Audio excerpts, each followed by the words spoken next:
Hey guys, I'm McDonald, your real estate agent here, and today's video is gonna be called This Person Should Not Buy a House. At my most recent open house, I met this lady who came in and I had the usual conversation with her, hey, welcome to my open house. I'm Zach, what's your name? Got to know her a little bit. Hey, how'd you hear about my open house? What are you, are you looking for a home or, what brought you here? And she goes, hey, I'm looking for my nephew. I said, oh, cool, you're looking for your nephew, that's great. Where's your nephew moving from? Oh, my nephew's moving up from California, I think is what she said. And she proceeded to tell me a little bit more, and in her heart, she just felt this need to get her nephew to buy a house. She's like, I'm trying to get him to buy a house, and I've got your card, and I'll make sure that you guys connect so that you can sell him on buying a house. So that's when I asked a couple questions. I said, what's your nephew coming up here for? Oh, work. Cool. How long is your nephew planning to be here? Is this a long-term thing or is this more of a stepping stone? Oh yeah, I think he's just gonna be here for a couple years and then move away.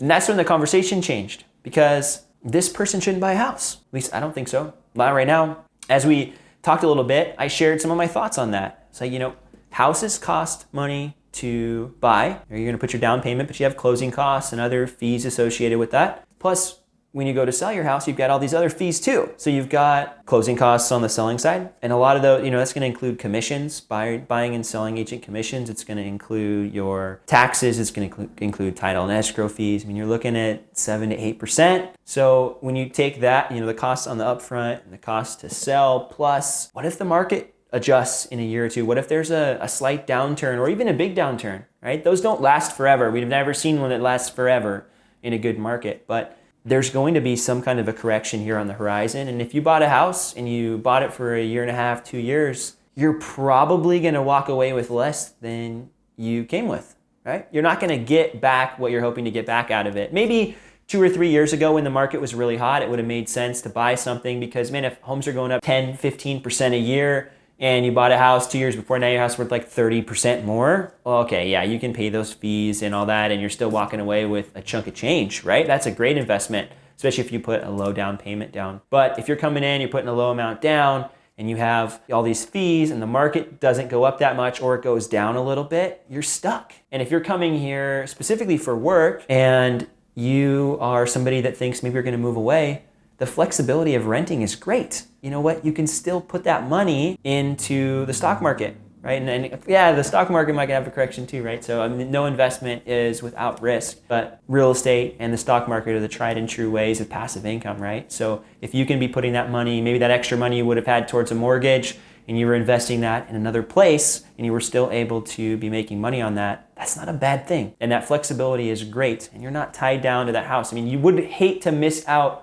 on that job opportunity because you owned a house in Seattle and you felt like you couldn't get away from it. Or heck, maybe you have to short sell it, which is what happened to a lot of people in 2009, 10, 11, 12. People are underwater on their houses and they want to move somewhere for a job or they need to sell, and all of a sudden they have to sell their house at a loss. You don't want to find yourself in that position. So in this situation, I don't think that this person should buy a house. You know what's interesting? The lady that I was talking with made a comment to me. As we kept continuing this conversation, she asked me what I thought about the neighborhood, right? It's a neighborhood in Edmonds. And I said, I really like this neighborhood, but it's not my favorite part of Edmonds. And she said, Zach, I bought here a couple years ago and I wish I didn't. I wish I would have gotten to know the area a little bit more. She had just relocated. I wish I would have got to know the area a little bit more before I purchased my house. And if I did, I would have bought somewhere else. Oh, where would you have bought, right? So if you're somebody that's relocating here, maybe for a job, you don't know if you're planning to stay here for the long term, rent. First of all, you don't know the neighborhoods very well. You don't know the area. And so you might buy somewhere that you're like, man, I wish I didn't buy here. But also, you don't have that flexibility that you would have had if you would have decided to rent. Those are my thoughts on that situation. But if you find yourself listening to this video, watching this video, and you're at the end going, yeah, that's my situation, don't buy a house. And of course, I don't get paid to say that. There's no benefit for me to say that to you. But as a real estate agent and just as a human being, I've interacted with people in those situations, and that's just a time where you kind of end that conversation like, hey, let's take a pause. I have a client now, right? He met with me 8-9 months ago, and we had this same conversation. He's like, yeah, I'm moving here for a job. I don't know if I'm planning to stay, but I think I need to buy a house. We talked about it, we had lunch, we went through the process, and we decided, you know what, let's just put this on hold for a little bit. Well, he contacted me 8-9 months later and was like, I know where I want to live. I know I want to live here long term. I know I want to stay and I want to buy a house. Sweet, right? He came back because I told him the truth. And that's what I want to do for you. So if you're somebody and you find yourself in this situation, don't buy a house right now. And if you're thinking about it, feel free to reach out and we can talk a little bit more about your situation, because maybe there are some variables that would make sense. But definitely, if you find yourself in this situation, don't rush into a home purchase.